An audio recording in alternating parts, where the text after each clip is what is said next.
हम लोग आगे एक नए वीडियो पर और आज हम लोग देखने वाले हैं बिहार बोर्ड क्लास 12 फिजिक्स का बहुत इंपॉर्टेंट सब्जेक्टिव क्वेश्चन। और मैं बता दूं कि आज का क्लास इतने ज़्यादा इंपॉर्टेंट होने वाला है क्योंकि आज के क्लास से 2-3 क्वेश्चन एग्जाम में रहेंगे ही रहेंगे। 2 से 3 क्वेश्चन तो 2 नंबर वाला क्वेश्चन रहेंगे ही रहेंगे। अगर आप भी चाहते हैं कि आपका क्वेश्चन एक भी गलत ना हो तो अभी मेरे चैनल को सब्सक्राइब कर लीजिए और प्रतिदिन जितने भी वीडियो डाले जा रहे हैं उसको बारीकी से देखते हुए चलेंगे, चाहे वो थ्योरी के हो या ऑब्जेक्टिव के हो। जितने भी क्वेश्चन हैं ये सब के सब बहुत इंपॉर्टेंट हैं। अगर 400 प्लस लाना है तो अभी हमारे चैनल को सब्सक्राइब कर लीजिए और प्रतिदिन वीडियो को वॉच करते हुए चलिए, आप निश्चित बहुत बेहतर करने वाले हैं। चलिए तो मैं वीडियो को स्टार्ट करता हूं और एक एक करके क्वेश्चन को समझते हुए चलते हैं। लो, आप बहुत बेहतरीन करेंगे। तो देखिए पहला क्वेश्चन क्या दे रखा है। पहला क्वेश्चन दे रखा है कि प्रकाश के परावर्तन के नियम को लिखें। तो सबसे पहले मैं बताऊंगा कि प्रकाश के परावर्तन क्या होता है, तब जाके नियम बताऊंगा तो आपको बेहतर से बेहतर समझ में आएगा। तो देखिए, जब कोई प्रकाश की किरण किसी बिंदु स्रोत से आती है और किसी सतह से, कैसा सतह, जो पॉलिश किया हुआ सतह है, जैसे में देखिए ये पॉलिश किया हुआ सतह है, प्रकाश इधर से आ रही है और टकरा के फिर इसी दिशा में वापस जा रही है। देखिए प्रकाश जिस दिशा से आ रही है और टकराने के बाद उसी दिशा में वापस चली जा रही है तो उसको हम लोग बोलते हैं प्रकाश का परावर्तन। फिर से सुनिए, जब प्रकाश की किरण किसी बिंदु स्रोत से आती है और पॉलिश की हुई सतह से क्या करती है, टकराती है और फिर उसी दिशा में क्या हो जाती है, वापस चली जाती है। देख रहे हैं, वापस चली जाती है। उसी को हम लोग क्या बोलते हैं, प्रकाश के परावर्तन के नाम से जानते हैं। लोग याद रहेगा। और मैं बता दूं कि प्रकाश के परावर्तन जो है इसके टोटल 2 नियम है। याद रखना है कि प्रकाश के परावर्तन के कुल कितने नियम हैं, 2 नियम है। ये बहुत इंपॉर्टेंट है, तो याद रखिए प्रकाश के परावर्तन के कितने नियम हैं, 2 नियम हैं। और कौन कौन से नियम हैं आइए हम लोग देख लेते हैं। पहला नियम क्या कह रहा है कि आपतित किरण, परावर्तित किरण तथा आपतन बिंदु पर डाला गया लंब तीनों एक ही तल में होते हैं। पहला नियम क्या है, आपतित किरण, परावर्तित किरण तथा आपतन बिंदु पर डाला गया लंब क्या होता है, तीनों एक ही तल में होते हैं।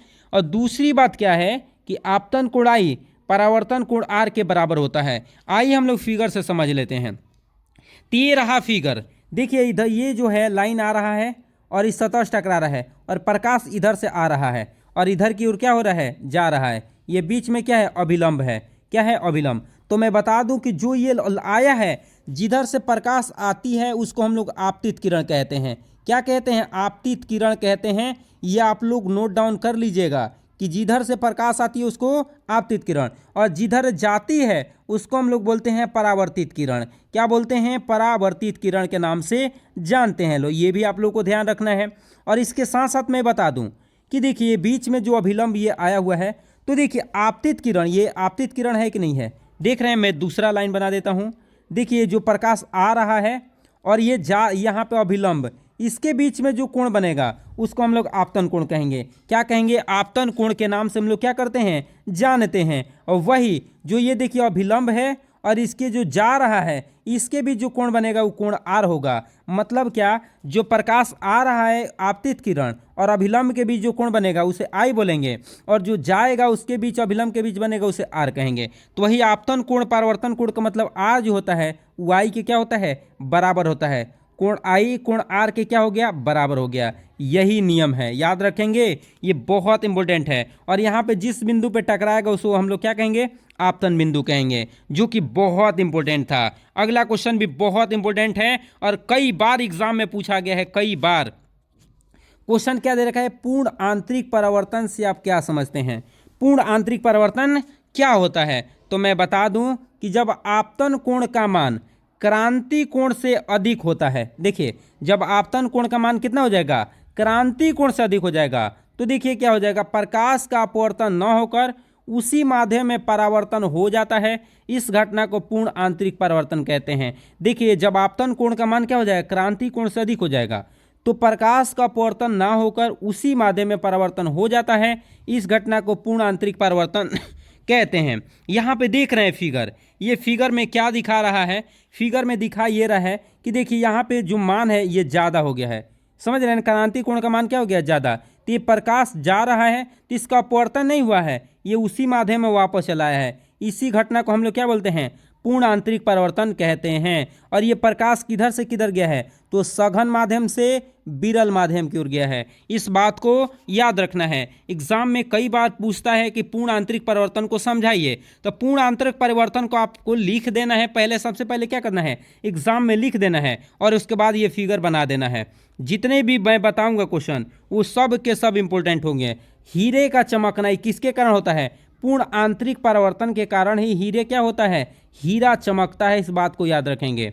कांच में दरार पड़ना, कांच आप लोग देखते हैं उसमें दरार पड़ जाता है, किसके कारण, तो पूर्ण आंतरिक परावर्तन के कारण। अगला, जल में परखनली का चमकना, जल में कौन चमकता है, परखनली का चमकना भी क्या है, ये भी पूर्ण आंतरिक परावर्तन के कारण होता है। और देखिए आप लोग के लिए हम लोग इतना मेहनत कर रहे हैं और आप अभी तक मेरे चैनल को सब्सक्राइब नहीं किए हैं तो प्लीज़ चैनल को सब्सक्राइब कर दीजिए।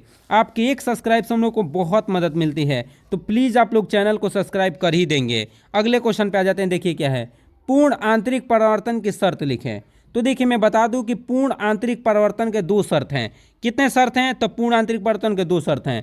पहला शर्त क्या है कि प्रकाश किरण हमेशा सघन से विरल की ओर जाता है। मैंने अभी आप लोग को दिखाया था कि देखिए प्रकाश जो जा रहा था ये सघन माध्यम से किधर जा रहा था, विरल की ओर जा रहा था। ये याद रखना है कि जब भी पूर्ण आंतरिक परिवर्तन होगी तो उसमें प्रकाश कहाँ से कहाँ जाएगा, तो हमेशा सघन माध्यम से विरल के माध्यम जाएगा। और दूसरी बात याद रखना है कि आपतन कोण का मान क्रांति कोण से क्या होना चाहिए, अधिक होना चाहिए। ऐसा ना हो कि आपतन कोण का मान क्रांति कोण से क्या हो जाए, कम हो जाए, ऐसा नहीं होने देना है, याद रखना है। अगला देखिए क्या है, प्रकाश वर्ष क्या है, प्रकाश वर्ष क्या है, तो प्रकाश एक वर्ष में जितनी दूरी तय करता है उसे प्रकाश वर्ष कहते हैं। देखिए कोई प्रकाश है जो एक वर्ष में जितनी दूरी तय करेगा उसी को हम लोग प्रकाश वर्ष के नाम से क्या करते हैं, जानते हैं। और ये बहुत इंपॉर्टेंट भी है। जितने भी क्वेश्चन हैं ये सब के सब क्वेश्चन एकदम मस्त हैं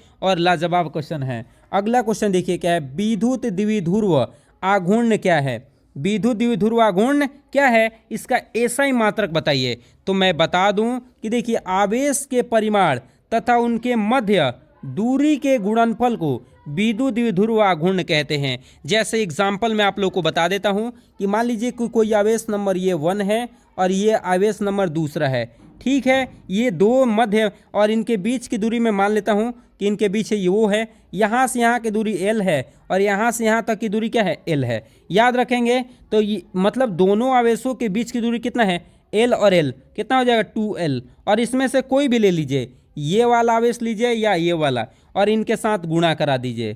तो यही जो होता है ये क्या कहलाता है, विद्युत द्विध्रुव आघूर्ण के नाम से क्या होता है, जानते हैं। तो विद्युत द्विध्रुव आघूर्ण क्या हुआ, समझ गए कि आवेश के परिमाण और उसके मध्य दूरी, ये दूरी ले लिए, कोई भी दूरी हमने माना 2L माना, तो उनके जो दूरी का गुणनफल कराएंगे मतलब गुणा कराएंगे, वही क्या कहलाएगा, विद्युत द्विध्रुव आघूर्ण कहलाता है। अब वही बात लिखा भी है कि आवेशों के परिमाण तंतु मध्य के बीच की दूरी को मध्य की दूरी के गुणनफल को ही विद्युत द्विध्रुव आघूर्ण कहते हैं। और ये एसआई मात्रक कितना ज़्यादा इंपॉर्टेंट है कि ऑब्जेक्टिव में भी पूछ सकता है कि इसका एसआई मात्रक क्या होता है, कूलाम इंटू मीटर। सी इंटू मीटर दे रखा है, इसका मतलब क्या है, कूलाम इंटू मीटर। याद रखना है कूलाम इंटू क्या है, मीटर है। इस बात को ध्यान रखना है कि विद्युत द्विध्रुव आघूर्ण का एसआई मात्रक क्या होता है, कूलाम इंटू मीटर होता है, जो कि बहुत ज़्यादा इंपॉर्टेंट है। बीमा भी आप लोग को याद रखना है, क्या है, M0L1T1A1 याद रखना है। एक बात और मैं बता दूं कि ये देखिए हम लोग विद्युत द्विध्रुव को किससे सूचित करते हैं, P से सूचित करते हैं। और ये यहाँ पे Q आवेश हमने माना है और यहाँ पे दूरी जो दिखा रहा है, अब की बार A ले लिया था तो A और A कितना हो जाएगा, 2 है। यहाँ पे गुणा का चिन्ह रहेगा, सॉरी यहाँ पे गुणा दीजिएगा, प्लस नहीं रहेगा, तब ये जाके क्या है, सही है। और ये इंपॉर्टेंट भी है, याद रखना है। अगले क्वेश्चन पे आ जाते हैं लोग। अगला क्वेश्चन देखिए क्या दे रखा है। अगला क्वेश्चन भी बहुत मज़ेदार है और बहुत इंपॉर्टेंट है कि विद्युत फ्लक्स को परिभाषित करें और इसके एसआई मात्रक बताएं। तो देखिए किसी समविभव पृष्ठ या तल से होकर गुजरने वाली विद्युत क्षेत्र रेखाओं की संख्या को क्या कहते हैं, विद्युत फ्लक्स कहते हैं। जितनी भी फ्लक्स जो गुजरती है विद्युत क्षेत्र रेखा है उसी को क्या कहते हैं, विद्युत फ्लक्स। और इसका एसआई मात्रक क्या होता है, न्यूटन मीटर स्क्वायर बट्टा कूलम। इसको ऐसे भी लिख सकते हैं न्यूटन इंटू मीटर स्क्वायर और सी को ऊपर भेजेंगे तो किस में जाएगा, इन्वर्स में जाएगा। तो क्या हो जाएगा, newton into metre square into coulomb inverse हो जाएगा, जो कि बहुत ज़्यादा इंपॉर्टेंट है, बहुत इंपॉर्टेंट क्वेश्चन है। अगले क्वेश्चन पे आ जाते हैं, देखिए क्या है, समविभीय पृष्ठ या तल किसे कहते हैं। तो समविभीय पृष्ठ किसे कहते हैं, ऐसा पृष्ठ जिसके प्रत्येक बिंदु पर विभव का मान समान होता है। कहीं भी जाए, किसी भी बिंदु पर देखिए, अगर विभव का मान समान है तो उसको हम लोग समविभव पृष्ठ या तल के नाम से जानते हैं। और जितने भी ये क्वेश्चन है, प्लीज़ आप लोग इसको स्किप कर कर के लिख लीजिएगा और बिल्कुल बारीकी से याद करेंगे तो आप निश्चित बहुत बेहतर करने वाले हैं, और उतना बेहतर करने वाले हैं जितना आप खुद से वादा नहीं किए हैं। और ऐसे ही पढ़ते हुए चलेंगे तो आप बहुत बेहतरीन करेंगे। और हाँ, अगर वीडियो अच्छा लगता है ना तो प्लीज़ आप लोग शेयर करेंगे, जितना हो सकता है शेयर करिए और वीडियो को लाइक करिए। और अभी तक आप मेरे चैनल को सब्सक्राइब नहीं किए हैं तो प्लीज़ सब्सक्राइब कर लीजिए। आपके एग्ज़ाम तक मैं इतने बेहतर ढंग से बता दूंगा कि आप एग्ज़ाम में बैठेंगे तो बहुत बेहतरीन कर लेंगे। चलिए तो मिलेंगे अगले वीडियो में, तब तक के लिए जय हिंद।